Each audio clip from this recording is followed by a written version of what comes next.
성경 마태복음 5장 17절에서 20절까지를 찾겠습니다. 내가 율법이나 선지자를 폐하러 온 줄로 생각하지 말라. 폐하러 온 것이 아니요 완전하게 하려 함이라. 진실로 너희에게 이르노니 천지가 없어지기 전에는 율법의 1.1획도 결코 없어지지 아니하고 다 이루리라. 그러므로 누구든지 이 계명 중에 지극히 작은 것 하나라도 버리고 또 그같이 사람을 가르치는 자는 천국에서 지극히 작다 일컬음을 받을 것이요 누구든지 이를 행하며 가르치는 자는 천국에서 크다 일컬음을 받으리라. 내가 너희에게 이르노니 너희 의가 서기관과 바리새인보다 더 낫지 못하면 결코 천국에 들어가지 못하리라. 아멘. 행하며 가르치는 자는 이란 제목으로 마태복음 5장 17절에서 20절의 말씀을 통해서 우리에게 주신 하나님의 은혜를 함께 나누기를 원합니다. 예수님이 이 세상에 오신 것은 하나님의 뜻을 이루기 위해서 오셨습니다. 그리고 십자가 위에서 하나님의 뜻을 이루셨습니다. 하나님의 뜻은 아들을 보고 믿는 자마다 영생을 얻는 이것이니 라는 그 말씀대로 예수 그리스도가 하신 일을 통하여 이것을 믿는 자들에게 영원한 생명을 주는 것입니다. 하나님의 뜻은 죄인을 그대로 내버려 두어서 지옥으로 가게 하는 것이 아니라 죄인을 구원하여서 하나님 영원한 나라 천국에 가게 하는 것인데, 이것은 오직 예수 그리스도가 하신 일을 믿음으로 말미암아 이루어지는 유일한 길입니다. 그런데 예수님께서 이 세상에 오셔서 그 죄인을 구원해서 천국 가는 영생에 이르는 길만 가르치신 것이 아니라, 이루신 것이 아니라 천국 가는 사람들이 살아가는 삶의 방식에 대해서 미리 3년 반 동안의 그 공생의 기간을 통하여 행하시며 가르쳐 주셨습니다. 저는 1980년도 예수님을 영접하고 난 이후에 죄 용서함에 대하여 너무나 엄청난 자유함을 얻었습니다. 그 구원의 기쁨은 지금도 이 세상 어떤 것과도 바꾸지 못하는 기쁨이었습니다. 그런데 성경을 볼 때 그것만 보였거든요. 그리고 율법이라는 것에 대하여 구약시대에 있던 것이고, 율법을 그렇게 잘 지켰던 바리새인과 서기관과 이 장로들과 율법사들은 예수님 앞에 계속 화 있을진저 외식하는 자다라고 이렇게 배척을 당합니다. 그들도 또 예수님을 배척합니다. 그리고 예수님이 십자가 위에서 다 이루었다 하실 때 율법의 요구를 다 이뤘다라고 이렇게 이제 보고 믿었습니다. 근데 율법이라는 것을 가만히 세월이 지나고 난 뒤에 들여다볼 때에 죄를 사하는 속죄법이 있고, 그리고 도덕법이라는 게 있습니다. 그 도덕법이라고 하는 이 법이 하나님을 믿는 사람들이 살아가는 데에 규범이 될 수 있는 법들입니다. 그런데 예수님이 십자가에서 다 이루고 다 폐해버린 것은 바로 제사법입니다. 율법을 통해서 죄를 사하는 그 법들을 그 구약에 기록되어 있는 양과 염소와 송아지와 비둘기로 말미암아 그 성막에서 성전에서 죄를 사하는 이 일을 양 대신, 속죄양 대신 예수 그리스도, 본체 대신 예수님이 오셔서 십자가에 피 흘리심으로 말미암아 그 율법의 요구를, 죄의 요구를, 하나님의 요구를 십자가 위에서 다 피 흘림으로 보혈로 다 갚아놓아 버린 겁니다. 그래서 다 이뤘다. 염소와 송아지의 피로 아니하고 오직 자기 피로 단번에 성수에 들어가심으로 말미암아 죄를 사한 일을 다 이루셨습니다. 그런데 이제 그 천국에 이르는 영생을 이루는 사람들이 이 땅에 살아가는 삶의 방식은 어떻게 살 것이냐? 죄 용서 받았으니까 마음대로 뭐 죄를 짓고 죄에서 자유함을 얻고 죄에서 어떤 가책을 느끼지 아니하고 그렇게 무덤덤하게 마음대로 사는 것이냐? 아니면 새 계명을 너에게 주노니 너희가 서로 사랑하라 했던 그 새 계명이라는, 예수님이 율법을 이루었지만은 율법을 폐하신 것이 아니고 행하며 가르치라라고 그렇게 말씀하고 있는 겁니다. 우리는 가끔 율법을 통해서 천국까지 못 한다라고 하는 것에 대하여 자신의 죄를 자기가 잘못 살아가는 것을 합리화시키는 데에 사람들은 그것을 두드러 이렇게 씁니다. 아무도 율법을 못 지키지 않냐. 그러니까 한두 가지 잘못하는 것들에 대해서는 하나님도 눈 감아 주실 거야. 절대 그렇지 않습니다. 제사법의 기준에서 이 20절에 기록되어 있는 것처럼 너희 의가 서기관과 바리새인보다 더 낫지 못하면 결코 들어가지 못한다. 율법을 지켜서 서기관과 바리새인처럼 율법을 지켜서 그렇게 의를 행하여 천국 가려고 하는 사람은 한 명도 천국을 못 갑니다. 왜냐하면 의인은 없나니 한 명도 없으니까. 그런데 누가 천국 가느냐? 바리새인과 서기관들처럼 율법의 의를 이루어서 가는 것이 아니라 자기가 하나님 앞에 죄인이라는 사실을 깨닫고 발견하고 통회하고 회개하는 가운데 예수 그리스도, 죄를 대신 갚아주시는 속죄양 대신 예수 그리스도가 나를 위하여 십자가에 피 흘려서 죄를 갚아놓은 그 사실이 믿어지는 사람은 그 믿음으로 말미암아 천국을 가는 겁니다. 그래서 믿음이 곧 의가 되는 것입니다. 믿음으로 말미암아 하나님 앞에 죄 용서를 받고 구원함을 받아 천국을 약속받는 것이 하나님의 뜻입니다. 그런데 이제 그 예수님께서 이 땅에 사시면서 3년 반 동안 어떤 일을 행하셨느냐. 여기 보시니까 19절에 그러므로 누구든지 이 계명 중에 지극히 작은 것 하나라도 버리고 또 그같이 사람을 가르치는 자는 천국에서 지극히 작다 일컬음을 받을 것이요. 누구든지 이를 행하며 가르치는 자는 천국에서 크다 일컬음을 받으리라. 이것은 천국 가는 사람들에 대한 내용입니다.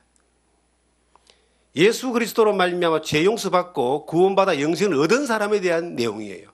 얻은 사람들 가운데서 이제 두 종류가 있다는 거죠. 하나는 이 땅에서 예수님이 율법에 대해서 완전한 삶을 사셨어요.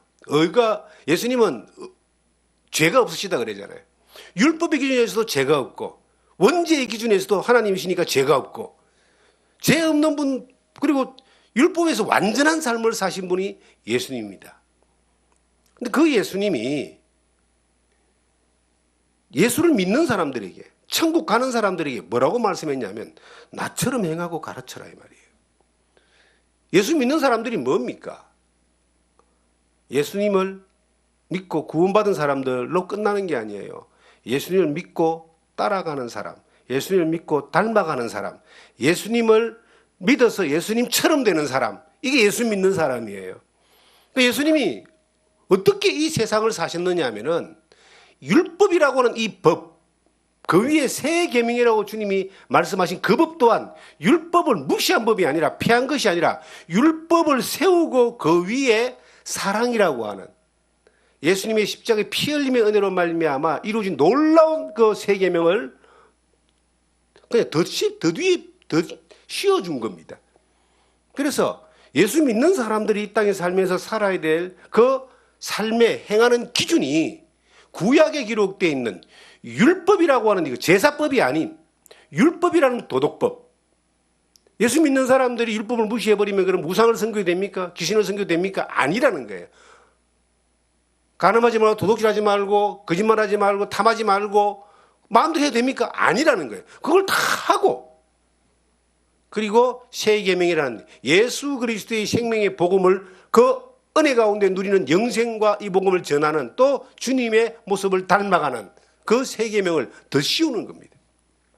그래서 예수 믿는 사람이 율법에 대하여 하나님의 법에 대하여 이걸 버리는 사람, 가르치지 않는 사람, 안 해도 된다는 사람 천국은 가겠지만 지극히 작다함을 얻는다. 이 말은 좀 쉽게 풀이하면요. 이 땅에서도 하나님의 복을 누리지 못하는 사람이라는 겁니다. 이 땅에서도 자기 기준, 자기 생각, 자기 논리, 자기 철학으로 살다가 그냥 가는 사람이고 천국 가서는 천국은 간다 그래놨잖아요. 예수를 믿으니까. 그런데 가서는 지극히 작다함을 취급을 받는다는 거죠. 하나님이 너 뭐하다 왔니? 지 마음대로 살다 왔으니까 인정을 못 받는다. 그런데 천국에서 크다 일컬을 받는다. 그 크다가 뭐 어떤 모습인지는 저는 잘 몰라요. 그런데 생명의 면류관, 의의 면류관, 영광의 면류관, 종교의 면류관, 면류관이라는 걸로 성경에 표현되어 있는 것을 보면은 이게 면류관은 승리자에게 주는 영광이고 면류관은 왕들이 서는 그 권위를 권세를 나타내는 것이기 때문에 그 천국에서 누릴 수 있는 그 은혜는 뭐 하나님하고 같이 있고 주님과 같이 있는 것만으로도 너무 감사한데 크다라고 표현되어 있으니까 우리가 이 땅에서 누릴 수 있는 기쁨과 보상과는 비교가 안 될 만큼의 놀라운 것이라는 것은 분명히 맞는 겁니다. 다른 말은 이 땅에서도 크다는 말은 복이 있다는 뜻이에요. 예수님이 마태복음 5장 1절부터 보시면은 8가지 복에 대해서 말씀하십니다. 심령이 가난한 자는 복이 있나니, 애통한 자는 복이 있나니, 온유한 자는 복이 있나니, 복이 있다는 내용들을 8가지를 말씀하시는데 천국에서도 복이 있지만 이 땅에서도 복이 있는 삶이 되는 거예요. 그런데 크다는 말은 이 땅에서도 하나님이 누리는 복을 많이 누릴 수 있는 사람이 바로 어떤 사람이냐? 오늘 이 말씀의 주제처럼 뭐라고 기록되냐면 19절 다시 읽습니다. 그러므로 누구든지 이 계명 중에 지극히 작은 것 하나도 버리고 또 그같이 사람을 가르치는 자는 천국에서 지극히 작다 일컬음을 받을 것이요 누구든지 이를 행하며 가르치는 자는 천국에서 크다 일컬음을 받으리라. 예수 그리스도가 행하고 예수 그리스도가 가르쳤던 그 하나하나 빠짐없이 다 행하고 가르치면 이 사람은 복 있는 사람이다. 천국에서도 크다 일컬음을 받고 이 땅에서도 복을 누린다. 때로는요, 제가 이제 목회를 하다 보니까 여러 이제 목회자들에 대한 내용들, 뭐 소문들, 그들의 어떤 가르침들, 또 굉장히 어떤 그 성공하고 부흥한 사람들의 모습들 다 이렇게 듣잖아요. 그런데 자기가 불리한 이야기 들은 사람들이 전하는 사람들이 속 빼놓고 전하고 가르칩니다. 그리고 자기가 불리한 것들에 대해서는 합리화시킵니다. 자기의 죄에 대해서는 어떻게든 이것을 어떻게 포장을 해가지고 미화를 시킵니다. 그게 이제 심하니까 심한 사람은 정말 사이비 쪽으로 이렇게 흘러가는 사람도 있고 정통적인 어떤 신앙을 가르치는 사람들 가운데서도 여러 가지 어떤 자기 어떤 중요한 부분들을 빼먹는 사람들을 이렇게 보게 됩니다. 근데 저는 그런 생각을 해봐요. 저도 이전에 잘 몰랐기 때문에 목회 초기에도 신앙의 초기에도 잘 몰랐기 때문에 율법이라는 것에 대하여 참 많이 무시를 했습니다. 이건 지킬 수 있는 사람이 없어.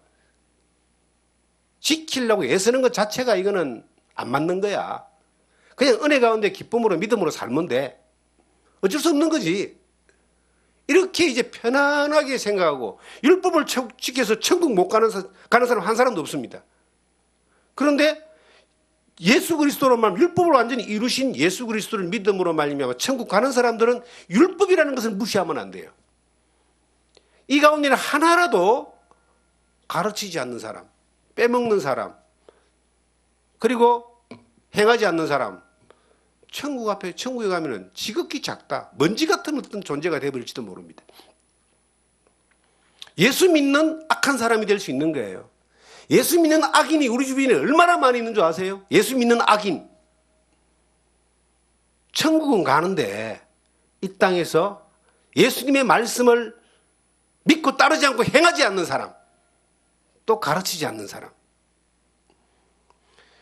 저는 예수를 처음 믿고 난 뒤에 제가 예수 믿는 것에 대해서 모든 사람들에 앞에서 숨기지 않고 선포를 했습니다. 친구들에게, 가족들에게. 그로 인하여 상당히 많은 고난을 받았습니다. 저항을 받았습니다.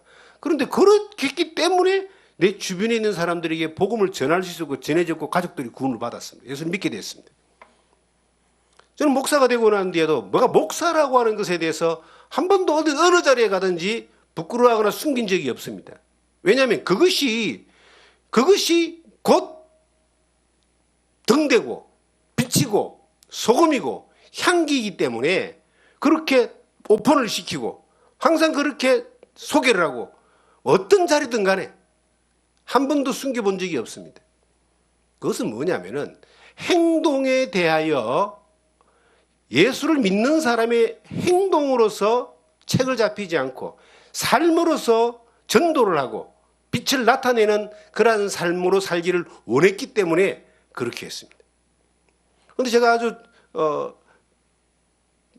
많은 일을 하는 어떤 분을 만난 적이 있는데 참 목사님으로 그리고 은퇴도 하시고 또 여러 가지 일들을 하시는 분들이에요. 그래서 그 연세 많으신 분이 좀 도움을 드리고 싶어서 선한 일을 하는 것 같아서 들어보니까 몇 번 이렇게 도움을 드리고 참여를 했는데 제가 어느 순간 발을 딱 끊었습니다. 아, 이분은 거리를 둬야 되겠구나.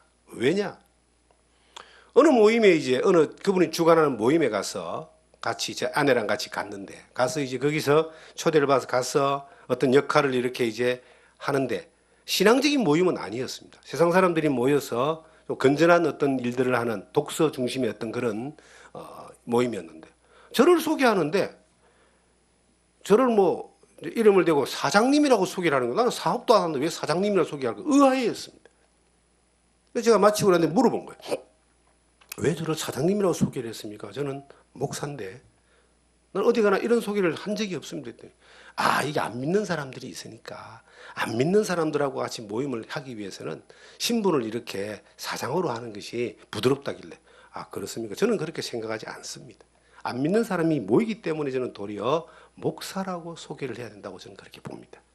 그러니까 자기 논리는 또 자기도 목사라고 소개 안 한다는 거예요. 그래서 알았습니다. 그러고 이제 그 모임에 발을 끊었습니다. 아무리 훌륭한 일을 한다 할지라도 내가 예수 그리스도를 믿는 것이 부끄럽거나 예수 그리스도를 믿는 사람의 행동에 내가 어떤 그 불편한 행동을 한다거나 예수 그리스도를 전하는 것에 대하여 내가 부끄러워한다면은 그것은 잘못된 겁니다. 우리 신앙생활이 뭡니까? 너희는 그리스도의 향기고 그리스도의 편지고 그리스도의 안에서 빛이고 소금이고 이것은 모두 다 드러내는 겁니다. 바깥에 드러내는 것이 등경이에 불과 같다 그러잖아요. 숨기는 것이 아니에요. 예수 믿는 것은 숨기는 것이 아니라 드러내는 건데 뭘 드러내느냐 하면은 예수 믿는 사람의 삶의 행동을 드러내는 겁니다. 행동이 드러날 때에 그 다음에 그 드러난 행동에 대하여 가르칠 수 있고 전할 수가 있습니다. 내가 행동을 드러내지 아니하고 어떻게 전할 수 있고 어떻게 가르칠 수가 있습니까? 사도행전을 보시면은 그 사도 바울, 베드로와 바울을 중심으로 한 그 복음을 전했던 그 형태들을 쭉 이렇게 이제 역사들을 기록하고 있는데 1절에 뭐라고, 1장 1절에 뭐라고 나오느냐면은 사도행전 1장 1절을 보시면은 데오빌로요 내가 먼저 쓴 글에는 무릇 예수께서 행하시며 가르치시기를 시작하신부터 이 누가가 사도행전을 기록하면서 가장 먼저 뭐라고 말하냐면 예수님이 행하시고 가르친 거예요. 예수님은 3년 반 동안 이 10장을 보시면은 그런 말이 나와요. 뭐 찾지는 마시고요. 10장 38절에 하나님이 나사렛 예수에게 성령과 능력을 기름 붓듯 하셨음에 그가 두루 다니며 선한 일을 행하시며 마귀에게 눌린 모든 사람을 고치셨으니 이는 하나님이 함께 하셨습니다. 예수님은 선한 일을 행하셨어요. 이 선한 일이란 말은 율법을 완전히 이루시는 것뿐만 아니라 하나님의 뜻, 죄인을 구원하는 일과 하나님의 영광이 나타나는 그 일들을 예수님은 첫날부터 끝날까지 그 일을 행하셨습니다. 이 성경 마태복음 5장에 나와 있는 그 누구든지 이를 행하며 가르치는 자는 천국의 크다 일컬음을 받으리라. 예수님이 행하고 그 다음에 가르쳤던 것처럼 우리에게도 행하고 가르치는 거예요. 어떤 무리들은 자기들을 철저하게 위장합니다. 위장하여 사업을 하고 위장하여 그 다음 자기들의 어떤 교세를 전하고 속이고 뭐 모략을 하고 이 사람들은 기독교가 아닙니다. 하나님 믿는 사람들이 아니에요. 하나님 믿는 사람들은 기독교는 예수 그리스도를 주님으로 믿는 사람들은 하나님의 말씀을 행하고 그 다음에 가르치는 겁니다. 그래서 주님이 우리에게 그 행하라고 한 것이 그리고 가르치라고 한 것이 뭐냐? 율법의 613가지 가운데 제사법을 제외한 행정과 도덕법에 대하여 그 사회법에 대하여 우리는 당연히 그것을 지켜야죠. 그것을 뛰어넘는 논리를 가지고 이야기하는 사람들은 전부 다 하나님의 이 말씀을 가르치지 않는 것이고 행하지 않는 것이고 그 다음에 가르치지 않기 때문에 자기를 합리화시키기 때문에 천국 가더라도 이거는 뭐 먼지 같은 존재밖에 안 되는 겁니다. 유명하고 뛰어난 사람들이 있습니다. 성과를 이룬 사람들이 있습니다. 그런데 그들이 왜 잘못되는 줄 아세요? 이것을 행하지 않기 때문이에요. 어떤 것? 율법을 뛰어넘은 예수 그리스도가 가르치신 또 그 계명이 있습니다. 예수님이 어떤 걸 가르쳤을까요? 예수님은 무엇을 행하면서 가르쳤을까요? 율법을 뛰어넘은 새 계명이라고 말할 수 있는 예수님이 가르쳐 주신 첫 번째가 우리가 너무나 잘 알고 있는 서로 사랑하라. 내가 너희를 사랑한 것처럼 너희도 서로 사랑하라. 요한복음 13장 38절에 나오는 그 유명한 새 계명입니다. 새 계명을 내가 너희에게 주노니 너희가 서로 사랑하라. 내가 너희를 사랑한 것처럼 너희도 사랑하라. 너희가 서로 사랑하면 이로써 모든 사람이 너희가 내 제자인 줄 알리라. 이 기독교를 사람들은 보편적으로 사랑의 종교라 그럽니다. 그 사랑이 이제 인간적인 사랑이 아니라 하나님의 사랑, 아가페적인 사랑을 우리가 받았고 그것을 전하는 건데 그 받은 사람들이 살아가는 삶의 방식이 사랑입니다. 사랑은 용서가 수반되는 겁니다. 용서하는 사랑. 예수님을 배신한 베드로를 용서하고 로마의 군병들을 용서하고 또 의심했던 도마를 용서하고 다 사랑으로 안아주시잖아요. 죄인들을 다 용서하잖아요. 그 사랑을 닮은 사람들이 또 그렇게 스데반도 그렇게 했고 베드로도 바울도 다 초기 기독교 시대에 이 교회 시대 초대교회 시대 때에 그것을 다 따랐어요. 그렇게 행하며 주님이 가르쳤기 때문에 그걸 배운 사람들은 그렇게 또 행하면서 또 가르쳤습니다. 그래서 로마의 엄청난 그 박해와 유대인들의 엄청난 박해를 뭘로 이겼느냐? 총칼로 이긴 것이 아니고 사랑으로 이겼습니다. 사랑으로 로마를 점령했습니다. 로마가 기독교가 국교가 되고 그 세력으로 또 전 세계에 번져나가면서 이것이 사랑이 아닌 인간의 세력과 힘으로 사용되어지니까 역사 가운데 돌이킬 수 없는 십자군 전쟁이나 중세 암흑 시대가 그렇게 또 형성이 된 거예요. 저는 지금 이 시대를 보면서 그런 생각을 해봅니다. 과연 이 교회가 예수님의 가르침을 행하면서 다시 가르치고 있느냐? 저는 볼 때에 참 아니다라고 하는 생각이 많이 듭니다. 사랑으로 용서하고 어느 정도 용서해야 되느냐면은 70번씩 7번도 용서하라고 마태복음 18장에 예수님이 70번에서 7번도 용서해라. 하루에 그것도 490번을 용서해야 되는 그러한 용서도 해야 된다고 주님이 말씀하시고 마태복음 5장 한 장을 넘겨보시면 이런 말씀이 나오죠. 44절에 43절부터 또 네 이웃을 사랑하고 네 원수를 미워하라 했다는 것을 너희가 들었으나 나는 너희에게 이르노니 너희 원수를 사랑하며 너희를 박해하는 자를 위하여 기도하라. 원수까지도 사랑하고 박해하는 자들을 위해서 기도하라. 이것이 예수님이 가르쳐 주신 산상수훈 가운데서 한 부분이고 예수님이 마지막 남기신 새 계명에 대한 그 부분 가운데 한 부분입니다. 우리가 교회가 예수 믿는 사람이 그 하나님의 사랑이 없다면 그 사랑을 행하지 않는다면 이거는 뭐와 같습니까? 맛을 잃은 소금과 같은 것이고요. 쓸모없는 이 돌덩이와 같은 것들이에요. 어떤 경우라도 우리가 예수를 믿고 하나님의 자녀된 사람으로 살며 사는 것은요. 어떤 상황에서라도 이 마태복음 5장에 나와 있는 말처럼 이를 행하고 가르치는 겁니다. 행동하는 겁니다. 사랑을 행동하는 거예요. 용서를 행동하는 거예요.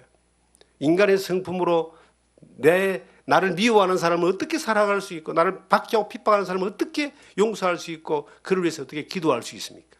그런데 주님은 그렇게 하셨고 그렇게 가르쳤고 제자들이 그렇게 행했고 그렇게 가르쳤고 우리에게도 그렇게 행하라 그러고 우리에게 가르치라고 하는 거예요.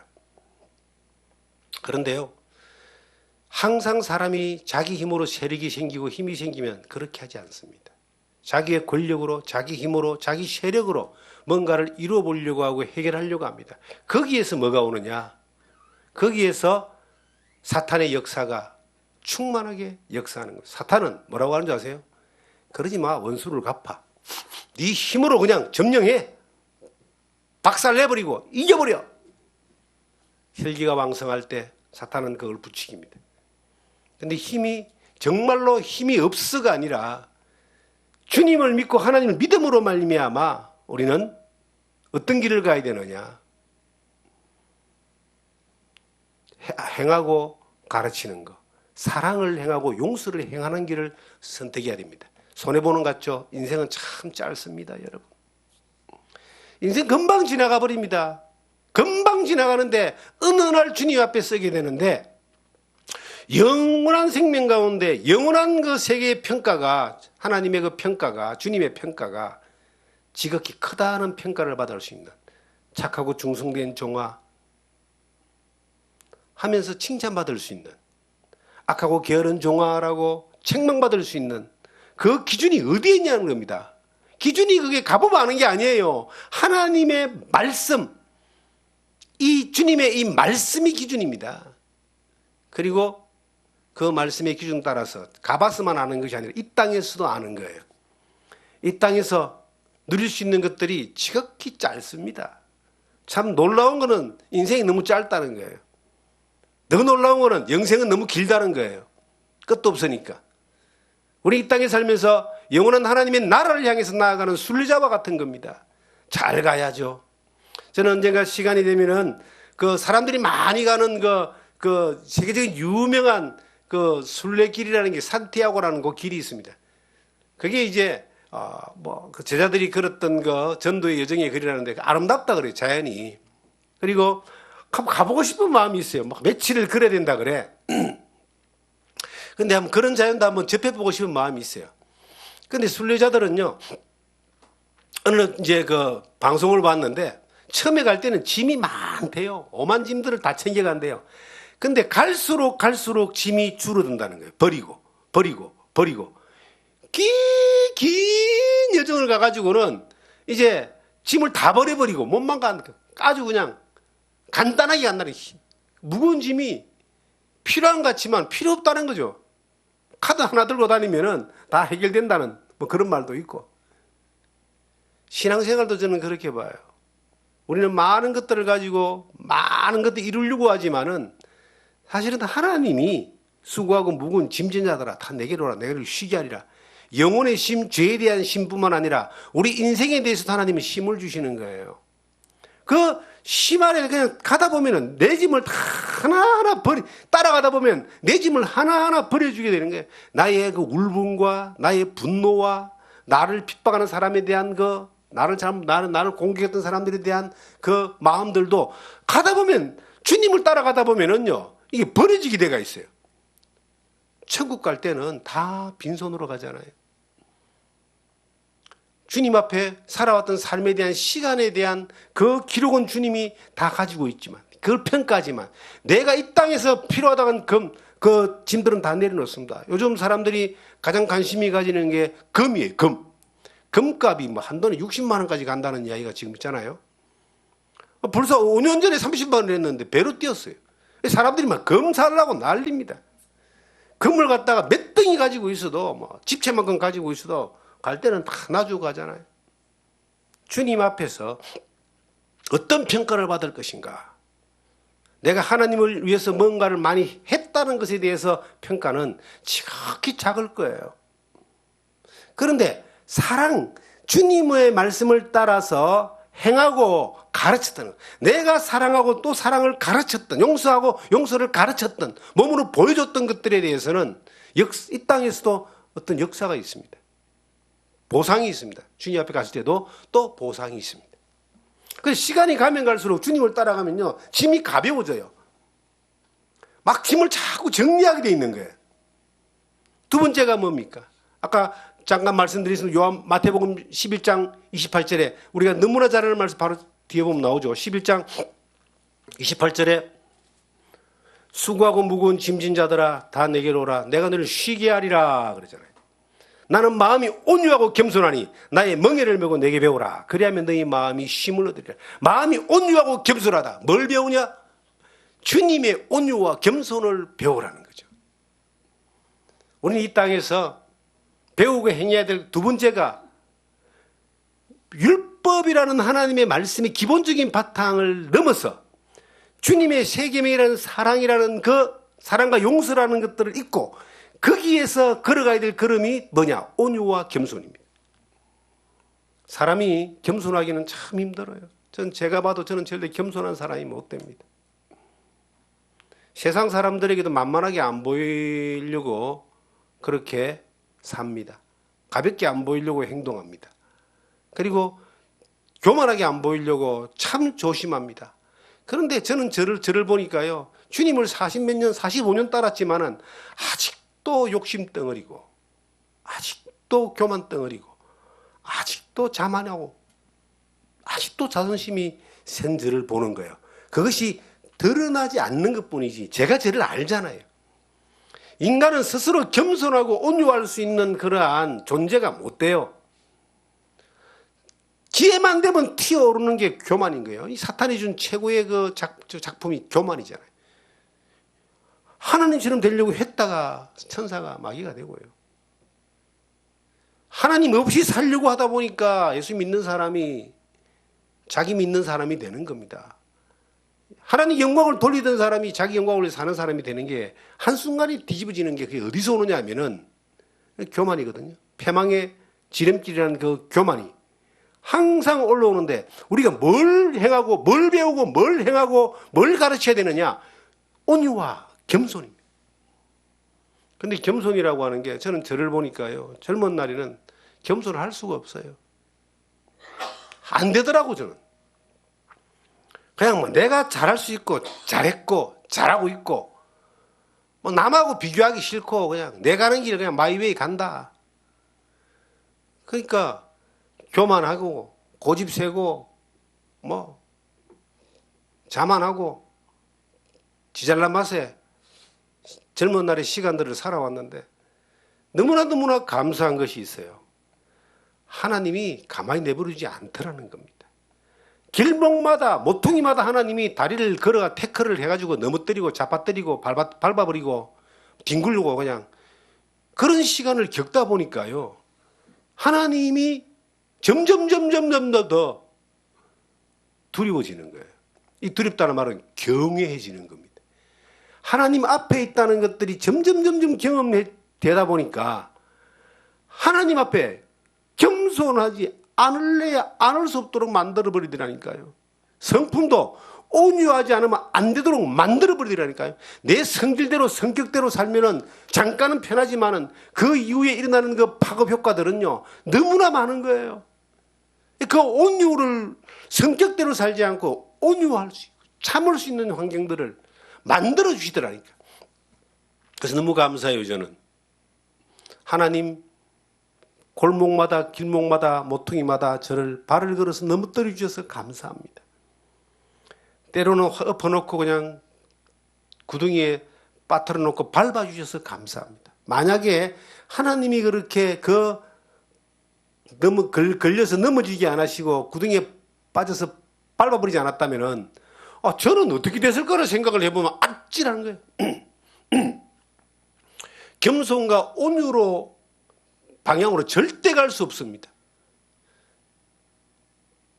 교만과 자만과 자랑으로 꽉 차고 그리고 하나님을 의지하는 것보다 더 자기를 의지하는 그러한 사람으로 살아갈 거예요. 가끔 이렇게 봅니다.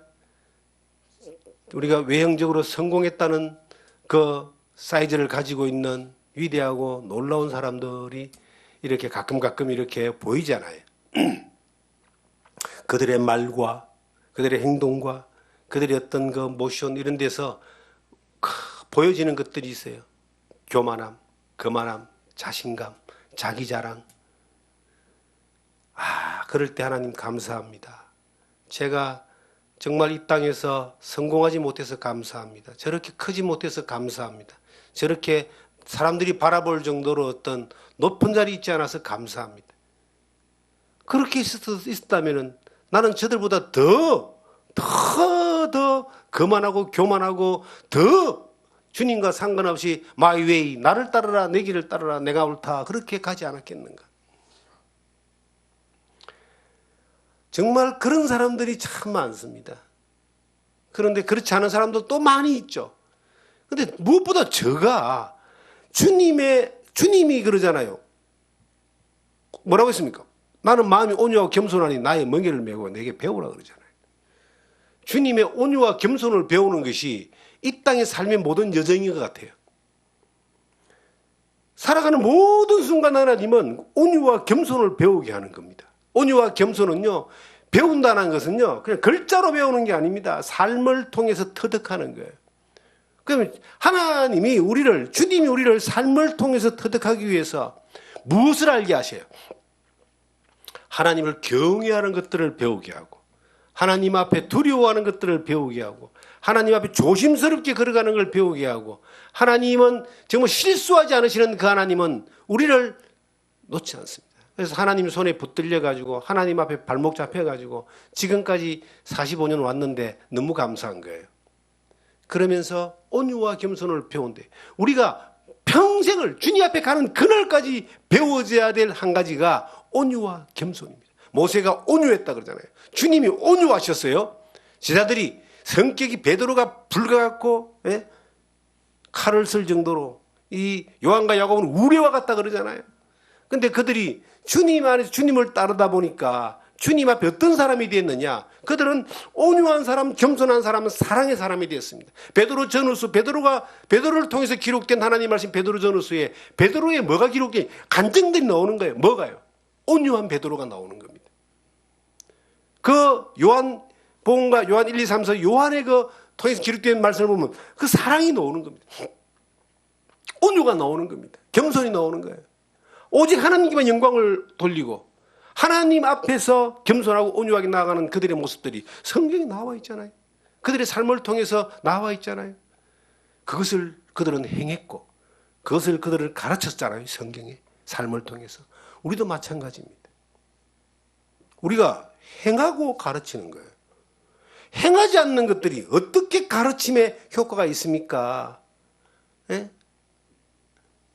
행하지 아니하고 행할 수 없으니까 교묘하게 포장을 해가지고 합리화시켜서 사람들을 가스라이딩 해가지고 이상한 쪽으로 끌고 가는 이상한 사람들은 어느 시대나 있었습니다.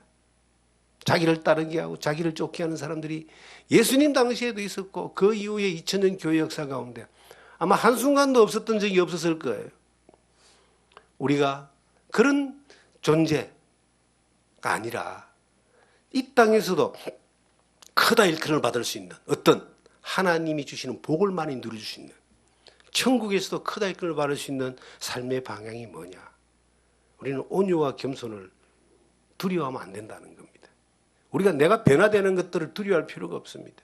하나님 만들어 가시면요 그렇게 가야 되는 거예요. 그 길을 가다 보면은 그 우리가 가르치는 그 가르침을 통하여 또 다른 사람들이 주님을 만나고 주님으로 인하여 그렇게 또 살아가는 겁니다. 그렇게 이어져 온 것이 복음의 역사고 그렇게 이어져 갈 것이 주님의 교회의 말씀의 역사인 겁니다. 주님은 우리에게 뭐라고 또 가르쳤냐면 화평하라 이래. 화평. 에베소서를 보시면 이런 말씀이 나와요.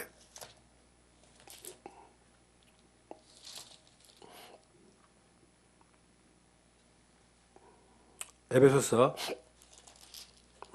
2장 11절에 그러므로 생각하라 너희는 그때의 육체로는 이방인이요 손으로는 육체에 행한 할례를 받은 무리라 칭하는 자들로부터 할례를 받지 않은 무리라 칭함을 받는 자들이라 그때에 너희는 그리스도 밖에 있었고 이스라엘 나라 밖에라 약속의 언약들에 대하여는 외인이요 세상에는 소망이 없고 하나님도 없는 자이되니 이제는 전에 멀리 있던 너희가 그리스도 예수 안에서 그리스도의 피로 가까워졌느니라. 그는 우리의 화평이신지라 둘로 하나를 만드사 원수된 그 꽃 중간에 막힌 담을 자기 육체로 허무시고 화평하라. 유대인과 이방인을 화평케 하신 분이 십자가 예수님입니다. 로마인과 유대인을 그 합평케 하신 분이 예수님입니다. 이 세상과 교회를 합평케 하는 분도 예수님입니다. 화평하라. 우리가 어떤 분쟁을 만드는 존재가 아니라 화평케 하는 존재인데, 이 가장 큰 화평은 예수 그리스도 십자가로 말미암아 죄인이 구원받는 하나님의 교회 안에, 말씀 안에, 은혜 안에, 복음 안에 하나 되는 것이 핵심입니다. 그런데 그를 위하여 우리는 어떤 존재들인가? 성경에 고린도후서 5장을 보시면 우리에게 그 직무를 맡기신, 주님이 직무를 맡기신 직무가 있습니다. 18절에, 5장 18절에 모든 것이 하나님께로 났으며 그가 그리스도로 말미암아 우리를 자기와 화목하게 하시고 또 우리에게 화목하게 하는 직분을 주셨으니, 화목하게 하는 직분을 주셨다. 화목하게 만드시고 화목하게 하는 직분을 주었다. 우리가 예수 그리스도로 말미암아 하나님의 자녀된 것처럼 또 다른 사람에게 예수 그리스도의 복음으로 말미암아 하나님의 자녀가 되게 하는 그 일을 하게 하는 그 일을 하셨는데, 화평케 하는 그 복음으로 화평케 하는 직분을 주셨습니다. 그래서 우리는 이 땅에 숨이 멎는 그 순간까지 해야 될 일은 화평케 하는 겁니다. 그리스도의 복음을 전하는 겁니다. 생명의 말씀을 전하는 겁니다.